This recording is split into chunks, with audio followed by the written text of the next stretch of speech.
ভিডিওতে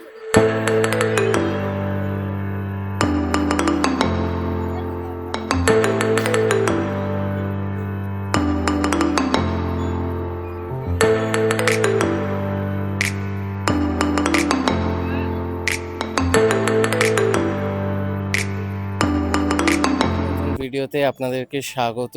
আজকে আপনাদেরকে কলকাতার খুব কাছে একটা ইকো পার্কের সন্ধান দেব এই ভিডিওতে। জায়গাটা কিন্তু আমার আচমকা মানে যাওয়ার পথে খুবই সুন্দর লাগলো, তাই আপনাদেরকে ভাবলাম দেখাবো। তো ভিডিওটা শুরু করা যাক।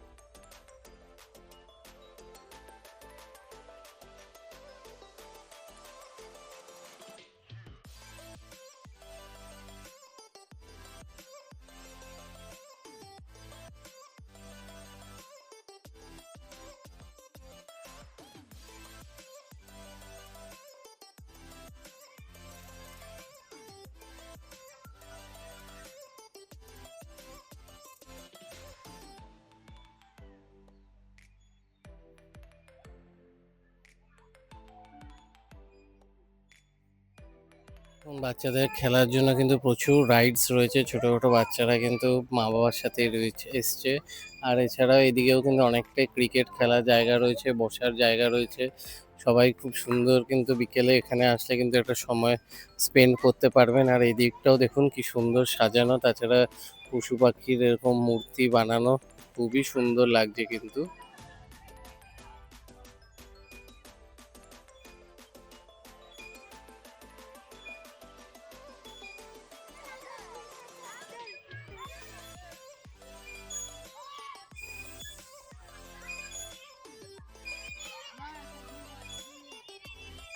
কিন্তু খুব সুন্দর এনজয় করছে। এটা আপনাদেরকে একটা সাইড দেখালাম, চলুন আবার ওই দিকটা দেখাচ্ছি। বসার জায়গাও আছে, অনেকজনই একসাথে বসে গল্প করতে পারবে, আড্ডা মারতে পারবে। এদিকে এমনিও নর্মাল বসার জায়গা রয়েছে, খুবই সুন্দর কিন্তু জায়গাটা। দেখুন কি সুন্দর বানিয়েছে, পুরো বিভিন্ন রিসোর্টের মতন। এরকম পাথর দিয়ে সামনে একটা ছোট জলাশয়ের মতন করা রয়েছে। এদিকে দেখুন হরিণ জল খেতে এসছে, উপরে হনুমান বসে আছে, দারুণ লাগছে কিন্তু জায়গাটা। এই জায়গাটা কিন্তু একটু বেশ ইউনিক, মানে কোনো বিলাসবহুল রিসোর্টে যেরকম থাকে ওরকম স্ট্রাকচার বানানো, দারুণ লাগলো কিন্তু। ফ্রন্ট ভিউ দেখুন কি সুন্দর লাগছে, হনুমান বসে আছে উপরে একটা, আর এইদিকে খুবই সুন্দর লাগছে কিন্তু জায়গাটা।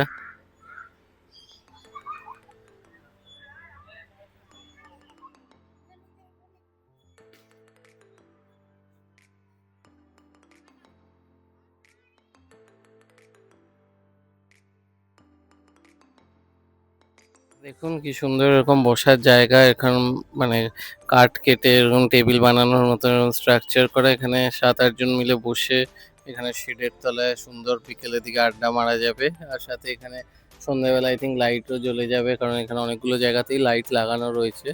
তো এই ওভারঅল জায়গাটা হচ্ছে এরকম সুন্দর, পুরো মাঠ আছে বাচ্চাদের খেলাধুলার জন্য কিন্তু এনাফ জায়গা। এই ইকো পার্কটা হচ্ছে বেলঘড়িয়া টেক্সমেকো ইকো পার্ক। তো এটা বেলঘড়িয়ার মধ্যেই পড়ছে। 3 নম্বর আর 4 নম্বর গেটের ঠিক মাঝামাঝি জায়গায় হনুমান মন্দিরের বা বজরংবলী যে মন্দির আছে তার পাশ থেকে যে রাস্তাটা টেক্সমেকোর ভেতরে ঢুকে যাচ্ছে, এই রাস্তাতেই আসলে কিন্তু এটা পাবেন। তো আপনারাও আসতে পারেন, বেশ ভালো লাগবে। তো ভিডিওটা ভালো লাগবে, এটা লাইক করবেন, শেয়ার করবেন এবং চ্যানেলটা সাবস্ক্রাইব করে দেবেন। আবার দেখা হবে নতুন ভিডিও।